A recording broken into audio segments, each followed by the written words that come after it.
The lights go out for the biggest race of your life. And then... Because now straight away Michael Moaning is going to try and hunt him down. The question is, does he go late on the brakes coming through towards turn 2? Indeed he does! And Cavalli's been taken out! But if life taught me one thing, is that the race is never over. My name is Eduardo Cavalli and I am a sim racer at heart ever since I started back in 2013. In 2019, I started racing in real life and I did it at a very high level until 2024, while having to fight through endless financial issues, a very serious disability, and the usual troubles of a kid trying to discover the inner workings of motorsports all on his own. As of now, in November 2025, I am back where it all began, but this time around I have resignified my love for racing through a different lens in the form of coaching. And having successfully coached over 200 students from all over the world, I would like to think that I'm also pretty good at it. But at heart, I am still a racer. Despite not being able to sit behind the wheel of a race car for over a year now, I feel that I'm at my all-time peak, both physically and mentally. And I am dying to get back to racing, and the first step to fixing this is right here, right now, at the Ferrari HP eSports Regional Finals. If we win this race, we will earn ourselves a pair of plane tickets for the Grand Finals at Abu Dhabi during the F1 season finale, where we will have a chance of becoming an esports driver for Scuderia Ferrari.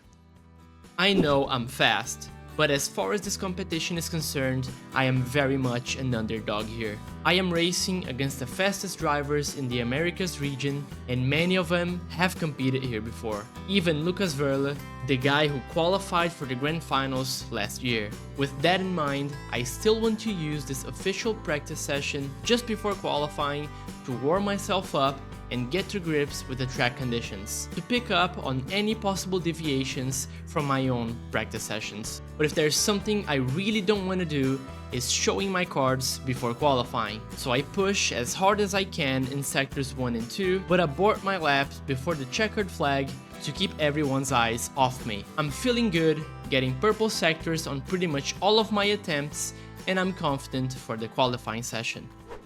This is going to be a very big challenge. Super small and tight circuit, 30 cars on track, and a tire that requires a lot of preparation before the fast lap. So as far as I'm concerned, my banker lap could very well be my only clean attempt at getting a good lap time. I try to leave the pits as soon as possible once the quali begins, and I find myself as the 4th car out on track. Not bad. My banker lap certainly wasn't the best, since I was a few tenths off the other region's pole times and about half a second slower than my own personal best. I gotta do better. On my next attempt, I managed to scrape together a 121.8 after messing up my first sector pretty badly, but that is still good enough to secure pole position by almost 0.2 of a second. I gotta say, I think I got pretty lucky here because my performance wasn't the best. But P1 is P1 and we are in the best position possible for the first of the 2 races. Here we go. Sitting on the grid just before the moment I poured most of my energy into. I am feeling good, my heartbeat is moderate, and I am as relaxed as I can reasonably be. It's our pole sitter, Eduardo Cavalli, who puts pedal to the metal, and it's go, go, go, go, go, but not such a great start from Cavalli, and neither for the blue car in behind him. This throws a huge chance now to Lucas Verle around the outside as they come down in towards turn 2, and the Andretti hairpin late on the brakes from Verle, who automatically looks to pressurise, but the inside line favouring Cavalli, who placed his car in all the right places. He goes for a move around the outside but massively overshoots his braking zone, giving me the clear track to take control of the race and keep him exactly where I want him to be. From this point on, it's all about executing my race plan. There is no need to push the car harder than I need to. My main focus is to keep it clean, keep my tire temps under control, and my heart rate down at all times. I just need to manage the gap and answer to any signs of him closing in. By keeping him in my dirty air area, there is a good chance he will overdrive the car and ruin his tires. The gap has stabilized at around 1.5 seconds, but I have a very unfortunate run-in with a lapper, and he gets in the way of both of us. He takes the opportunity and starts pushing very hard to try and close the gap between us. I know he's pushing it to the absolute limit right now, and this is exactly what I want. The chances of him overheating his tires and start compounding mistakes are very high. He is making some ground, but then this happens. Oh, Vela. That's Lucas Vela. He's gone. He's spun, coming through turns 5 and 6. The notorious bench. He finally cracks and makes a big mistake that takes him out of the race. From this point on, I can relax, but not too much. I don't want to pull a 1988 Senna where you are allowed to relax but completely lose focus and end up crashing the car. Especially because I have another race coming right up after this one. So dropping the ball and losing my flow was not on my books. This is it, the final race that could crown me the champion of the Americas. I am on pole position, my main rival has forfeited the competition after his crash, and I know that my start procedure is very solid and will likely allow me to get cleanly to the Andretti hairpin.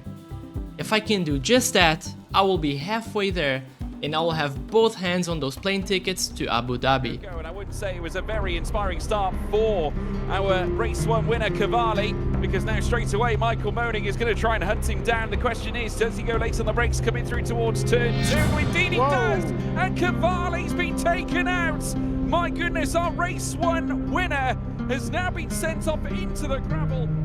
As soon as I get slammed, you can see from my inputs that I immediately try to correct a spin and bring the car back on track. Watching this back after the race, I was super proud of myself because my inputs showed no sign of hesitation to bring the car back and get back to the fight. I don't know why, but for some reason, deep inside me, I knew that this race wasn't over. I knew it was a long shot, but kept my head leveled and did some quick maths. Lucas, my main rival, had crashed on the previous race. The guy who crashed me out was certainly gonna get a big penalty, so there is a chance this could work out. By this moment, I didn't know that Lucas had forfeited the competition, so I thought he would be somewhere in the top 10 or maybe even top 5 after the crash. So I thought I had to push very far to catch both of them. Once I get back on track, I realized that my rear wing has dark orange levels of damage, which is a terrible sign. This car is already super difficult to drive and the rear tires overheat from any small slide. And I know I won't have any grip for at least 3 laps, but we gotta keep moving forward. Not even 2 corners after my incident, this big moment unfolds in front of me.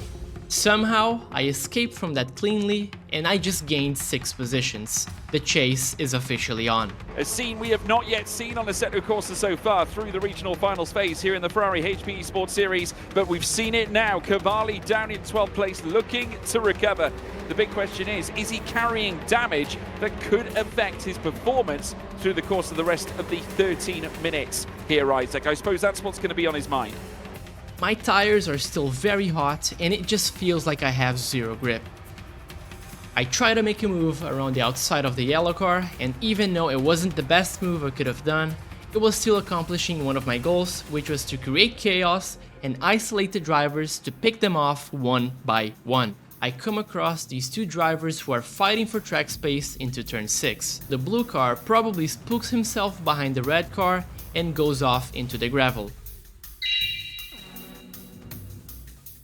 Cavalli has now made his way into the top 10. Cavalli, if he keeps his nose clean in this race and works his way forward, could still technically outscore Gonzalez if he's able to get to 5th place, even if Gonzalez... At this point, I was surprised as to how different the car was handling because of all of the damage I had accumulated throughout this very chaotic race so far. But I gathered myself up and tried to keep the pressure on by showing my car on everyone's mirrors the whole time, hoping to force a mistake out of him.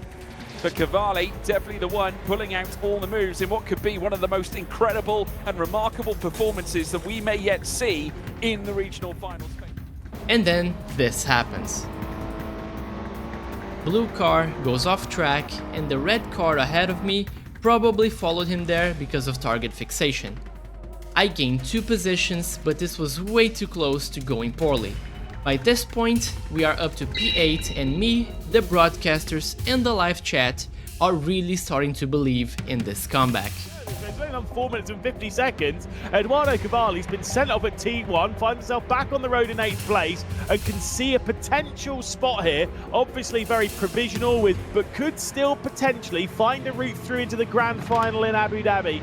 He, at a bare minimum for even a chance, needs to get to 5th place. Going wide of the apex, Amarim on the escape. The momentum is going to favour Cavalli on the run down through towards turn 2 out of turn 1. And indeed, they're going to go wheel to wheel inside line here now for Cavalli. He's going to cement his place into P7, 2 away for potential qualification. Cavalli into 7th heaven on his recovery drive after spiralling off at the gravel at turn 2 at the very start of this race. Cavalli now making his way up the hill through towards the corkscrew very soon. Once again, he's really been setting this track on fire and giving us a real display here.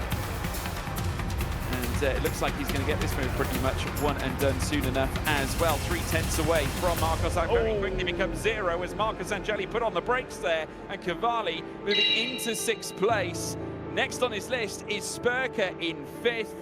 And if that penalty is applied here, Lewis, every chance, if Cavalli moves into 5th, he'll be making his way to Ferrari World Yas Island Abu Dhabi.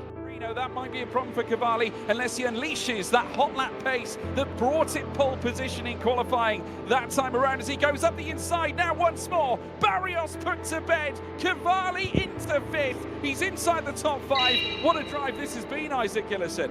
Oh, phenomenal drive by Cavalli so far. I really hope he has an engineer or a mate in his ear as well that's doing the quick math that Lewis is doing as well, to tell him, mate, stay calm, you're still in a good position, make these moves, be clinical. And since I had no race engineer talking to me during the race, I was pretty much in the dark. I get another big move done, and now we're in the position to win the whole event. Won't be enough to keep Cavalli at bay. Cavalli going for the big moves, chasing dreams of qualification, and now 4th place in the palm of his hand. He is literally a mere second away. By this point, I would gladly take P4, but I'm not sure if that's enough to win. And since P3 was looking very slow, I knew we were getting to him pretty quickly. I'm just hoping that I'm able to do this cleanly and get going with my race. Ushering his way through the field on what looked to be doom and gloom after getting punted in the rear from Michael Moning. Cavalli with a nose with his 488 in front. They're going to go wheel to wheel, coming through turn 2 again. He's taken the longer route here. Marino with his nose in front now. He has been denied here, Cavalli, and now into the gravel, and through will go Spurker back into 4th. He cannot risk too much here. Contact here with Marino or Spurker, and it will all be completely gone regardless. He's had an excellent drive until this point as Cavalli needs to get back through on Spurker and needs to find his way potentially ahead of Marino as well, just to make things that little bit more comfortable. Do remember again, the penalties and such, if they do come, will be post-race. We will not find out yet. Into Cavalli up the inside. It's now they look to go side by side again through turn 4, but Cavalli's lost out even more places, down to 7th as Barrios and Zanella go into 5th and 2. Whoa! They've all gone off the road though. They have all gone off the road. Santiago Barrios off the road along with Zanella, and Eduardo Cavalli has dragged his way through. Santiago Barrios remains on the rear end of Cavalli. Marino is playing a game here. He is not going particularly fast. He's slowing down his train. Look at how much they've lost to that lead group. Now comes Eduardo Cavalli up towards the corkscrew. Can he find his way through and onto the podium? Into the braking zone they go. And Eduardo Cavalli is going to sneak his way through. There's the moment for Marino in the background. That's the moment that could push Cavalli, make it almost certain that he moves through to the grand final at Ferrari World Abu Dhabi. And after a spirited drive from Eduardo Cavalli, he rescues his race. A huge amount of overtaking after getting punted at turn 2. He recovers to P3 in a monumental performance. I don't think there is any doubt from anyone here, not even us in the comedy booth, and certainly not anyone in chat based on what I'm seeing in here. Eduardo Cavalli, certainly driver of the day. Unreal her drive there in that race. Has been absolutely fantastic to have pieced his way through. So that's it. We are going to Abu Dhabi. After that insane roller coaster, me and my community cried, laughed, and then we cried some more. And all of this was done live on my friend Adam Galaxy's stream. This was an overall super special moment, and I'm super thankful that I was given this opportunity to fight this battle. It has never been easy for me, and I am no stranger to clutching my way through very difficult situations. As I mentioned early on in the video, there was a very dark moment in my life where from the outside it looked like everything was beautiful and I was achieving every single one of my dreams, but I was also quietly fighting through a disability that was sucking the soul out of me. This jumbled image that you are watching right now might look like something got messed up by the editor, and we will talk about him in a bit, but this is a recreation that shows you how I used to see things during my 2022 championship. I was winning races on the weekend, driving at almost 200 kilometers per hour around 40 other cars, and during the week I had to walk on the street, having to hold my mom's arm so I wouldn't stumble while going to the doctor, and she was the only person who knew about it. I couldn't tell my team so he wouldn't lose trust on me. I couldn't tell that to any of my competitors or any other person in the paddock because they could report it to the governing body and get me excluded from the competition for being a possible danger out on track, which is not a fully incorrect assumption to make. It got so bad that there was a point where I had to shut one of my eyes closed so I wouldn't see double. But I braved through it, and at the end of the year, I was able to achieve my first ever title or championship win in real life as a racing driver. And this was done arguably in the most competitive and tightly packed grid in the whole country at the time. So the bottom line to all of this is that you should never give up, no matter how grim things are looking for you, because you never know what's waiting for you on the other side. And with that, I would like to present to you a student, a friend, and this video's editor, Fernando Matos. And he's going to tell you all about what's to come in both of our channels. I am Eduardo Cavalli, and I'll see you next time. Wow! What a race! Hello everybody, my name is Fernando. I'm an award-winning filmmaker, screenwriter, and scene racer. Coming up next on Eduardo's channel, we're gonna show you all about his trip and the World Finals in Abu Dhabi. And on my channel, we're gonna talk about how racing has inspired my swing points and has infusing my dreams of singing one of my scripts produced by a movie studio. So like and subscribe so you don't miss a beat. We hope to see you there. Bye!